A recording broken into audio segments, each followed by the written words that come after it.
Good morning, friends. Welcome to online study in Sri Digambar Institute of Technology, Bandaraj Mode, Dosa. This is JP Yadav from Electrical Department. Today's topic is operational amplifier.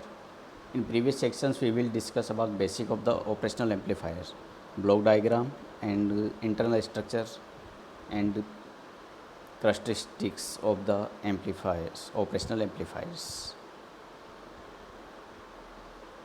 Basis of the operational amplifiers. Operational amplifier or OPAM has they are more commonly called are one of the basic building block of analog electronic circuits.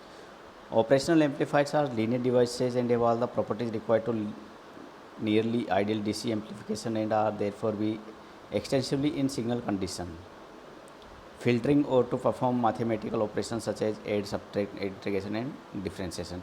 So the operational amplifier performs the many kinds of mathematical operations such as addition, subtraction, integration, differentiation and filtering and amplification of the signals. We will study about this circuit in previous sections. This is the internal structure and it's a differential amplifier. This is the amplification region and work as a differential amplifier. Dual input, here two inputs are used, inverting and non-inverting, and output is common in one terminal, so it is called dual input unbalanced output differential amplifier are used, and this portion is a gain procedure here. So the operational amplifiers, its work in inverting and non-inverting. Inverting means the signal is convert, we gives positive then collect negative output, and here we give positive collect positive output in non-inverting. Here the input and output here are 180 degree phase shift, and here input and output there is no phase shift between input and output, and the gain of this amplifier is minus RF upon R in, and gain of this circuit is 1 plus RF upon R in. So the two basic operational amplifier circuits, inverting op-amp and non-inverting op-amp. We will discuss both the circuits in details. First is inverting operational amplifier. Is the circuit diagram. This is the input, and input is inverting terminal and non-inverting terminal is grounded, and these are the feedback. RF resistor are used for feedback and we collect the output here. Feedback input and output terminals are connected by RF resistance. This is the resistive feedback networks. The inverting operational amplifier configuration is one of the simplest and most commonly used op-amp topology. We saw in the last tutorial that the open loop gain of an operational amplifier is 120 dB. However, this very high gain is of no real use of us, as it makes the amplifier both unstable and hard to control, as the smallest of input signals, just a few microvolts, would be enough to cause the output voltage to saturate and swing towards one or the other of the voltage supply rails, losing complete control of the output.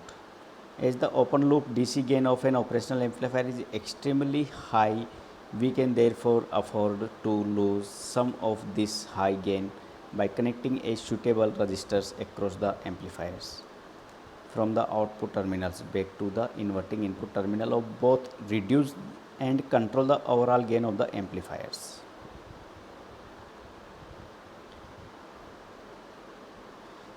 The output signal back to the input, but the makes the feedback negative, we must feed it back to the negative or inverting inputs. Terminal of the op-amp using an external feedback resistor is called RF. In circuit we use the resistor RF for feedback resistors. This feedback connections between the output and the inverting input terminal force the differential input voltage towards zero. This effect produces a closed loop circuit to the amplifier, resulting in the gain of the amplifier now being called is closed loop gain. So here the input and output it's make a closed path. So gain of this amplifier is closed loop gain.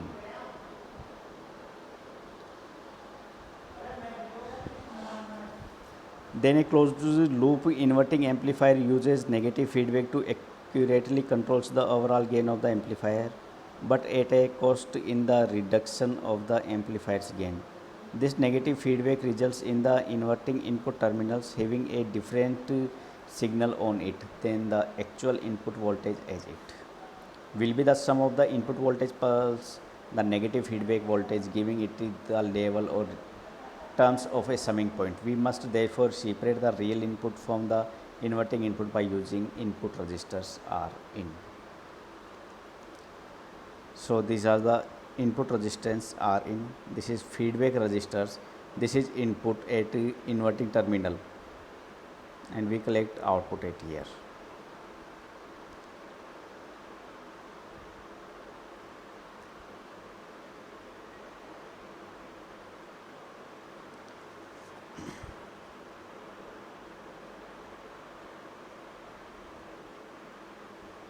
When the input is going, we give positive and this is invert at this point and we get the inverted output. This inverted output goes through this feedback and it's a point at this point input and feedback are cancelled to each other and remaining input signal is goes into and amplified by differential amplifier, and this output is collect here and again this process is again and there is produce a loop, this is called closed loop, and gain output upon input is called gain, this is called closed loop gain. In this inverting amplified circuit, the operational amplifier is connected with feedback to produce a closed loop operations. When dealing with operational amplifier, there are two very important rules to remember about inverting amplifiers. These are no current flowing into the input terminal and that V1 always equal V2. However, in real world op-amp circuits, both of these rules are slightly broken. This is because the junction of the input and feedback signals X is at the same potential as the positive input, which is at 0 volts or ground. Then the junction is a virtual earth. Because of this virtual earth node, the input resistance of the amplifier is equal to the value of the input resistors R in, and the closed loop gain of the inverting amplifier can be set by the ratio of the two external resistors. We said about there are two very important rules to remember about inverting amplifiers or any operational amplifier for that matter are these are: no current flow into the input terminals, the differential input voltage is 0 as V1 bravo equals to V2 bravo equals to 0. Then by using these two rules we can derive the equation for calculating the closed loop gain of an inverting amplifier using first principles. Gain, input and output is connected by an RF. Here input and output V2 is 0, then the voltage output V2 are always 0.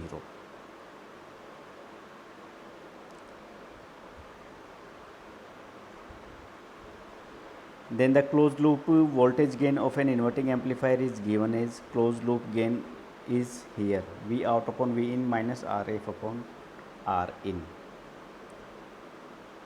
and V out can be written as minus RF upon R in into V in.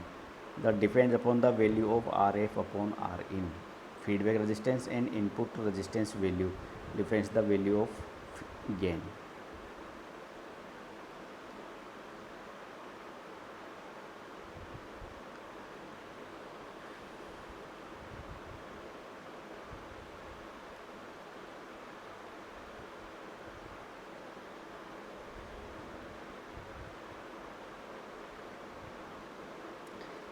So this is the inverting operational amplifier configurations.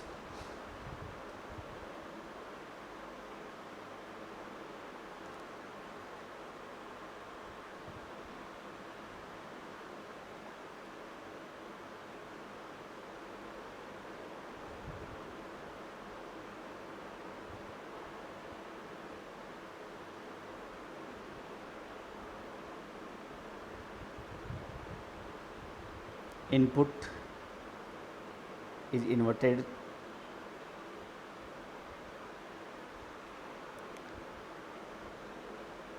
here. We gives phase shift 0 degree and here phase shift is 180 degree. So the input and output have the phase shift 180 degree. This 180 degree phase shift is here, then positive cycle and negative cycle are matched here and cancel to each other. So here voltage always 0. At this point voltage always 0. So the output is depends upon the value of RF and Rin.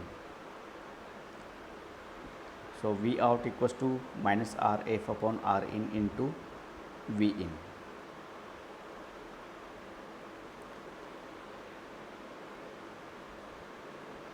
Here voltage gain V out is minus RF upon Rin into V in. This is the inverting amplifier. So thanks to all watching this video. Thank you.